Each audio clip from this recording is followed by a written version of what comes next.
0.20. May resistance ng konti. May resistance ng konti. Ang kabila.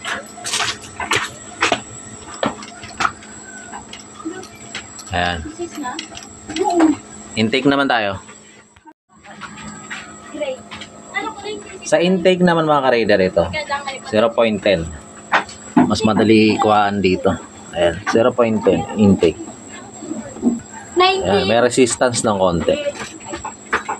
Kabila. Ayan, may resistance ng konti. Para sa akin mga ka-raider, napaka-perfect nitong pag settings ko. 0.10, 0.20, may resistance ng konti.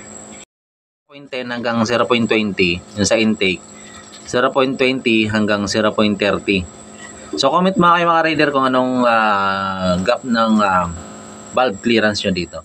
Mga rider, ayan o, yung pinaka clamp nya ng cams, ayan o, hindi mo kayo malilito, ayan o, may exhaust, letter E, exhaust, intake, ito yung intake, hindi makita. Ayan. Intake. Letter I. Ito mga ka-rider, kapag naka-top dead center na siya, ito yung position ng cams. Ayan o. Nakaturo siya sa pagganon. Itong sa kabila, nakaturo din sa carburetor. Tapos mga ka-rider, ito yung bilang ng ayan, sa 2, may arrow yan. Ito naman, ayan, sa 3. Ayan yung 2. Ito. Tapos 2. Bilangin natin. 16 to mga ka-raider. Kaya kung buo, 8. 1, 2, 3, 4, 5, 6, 7, 8, 9, 10, 11, 12, 13, 14, 15, 16. So yan mga ka-raider, ayan. 16.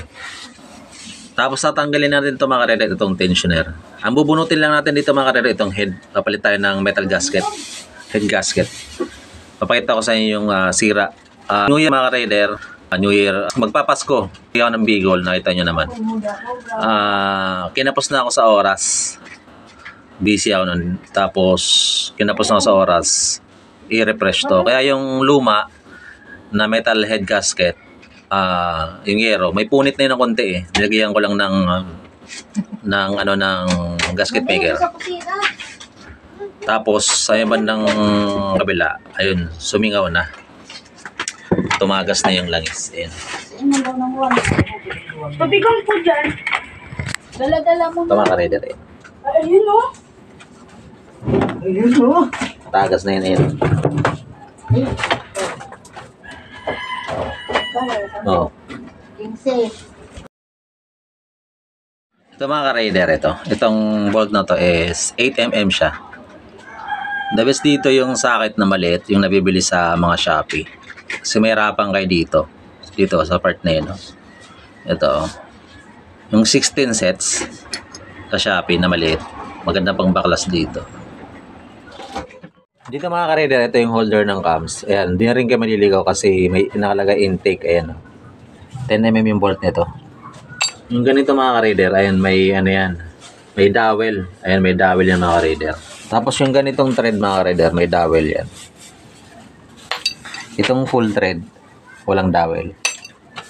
Sunod yan, tanggalin nyo ito mga ka-raider. Ito, 10mm din yan. 1, 2, 3. So ito mga ka-raider, ito, pagtanggal nyo ng bypass, itong bypass, daanan ng langis mula sa pump papunta sa head. Ayan, 12 lang. Niluwagan ko lang to. Tapos tinanggal ko. May ano yan dyan, copper na washer sa tornilyo at saka dito sa ilalim. Baka mawala. 12. Maganda mga ka-raider, ano? Close na 12. Tapos yung ano, support ng head nakakapit sa chassis. 12 din yan. Kasi ito mga ka-raider, ayan o. 12mm din to. Yan, yung pinaka-stud niya. Pag baklas nyo dito mga ka-reader, baklas nyo konti dito, baklas konti dito, baklas konti doon, baklas konti, hanggang sa lumuwag ng maigi lahat. Para iwas lost thread tayo. Dito sa stud mga ka-reader, iwasan nyo malaglag itong washer. Pag nalaglag kasi yan dito, ayan dyan sa loob, diretso yan dito, magbabaklas pa kayo ng panggilid. Ang problema mga ka-reader, ayan o, punit na siya. Ito yung stock. Ayan, punit.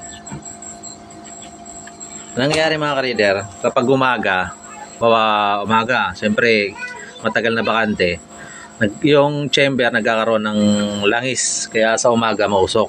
Tapos may tagas na rin doon sa gilid. O ito mga ka-reader, kapalitan natin. Shopee lang. Yung pinaka manifest to mga ka-reader sa stock ng Raider. Kasi tatlo yan eh. Dalawang makapal, ilalim saka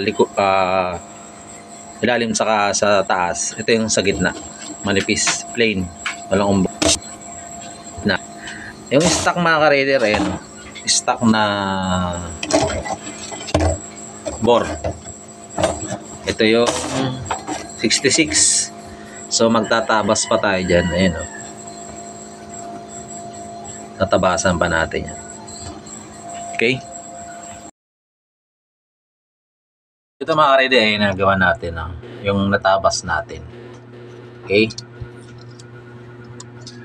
Ito mga ka-reader, pagbalik nyo naman, ilagay nyo ng tornilyo ito. Ayan, ayan. Tapos yung tornilyong 4. Paglagay nyo ng cams, unahin nyo rito, ilapat nyo, tapos ito, yung gatla, nakakaganyan. Tapos nakalapat na, dire-diretso lang, hanggang sa intake, naka-timing din dapat dito Tapos andito yung maluwag, kasi yun yung itutulak ng tensioner. Makisa nyo na rin mga ka-reader, yung cams. Sa paghigpit nito mga ka-reader, dapat tamang higpit lang. Hindi naman kailangang persadong paghigpit dyan. Kasi malolost thread yan. So yung mga ka-reader ito yung engine natin. Okay na.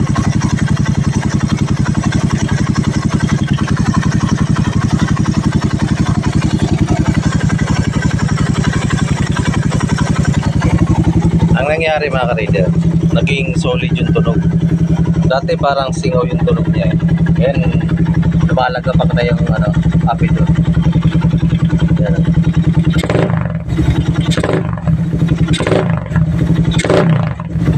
Lumagapak na yung dati parang singaw yung tunog. Naging solid yung tunog niya.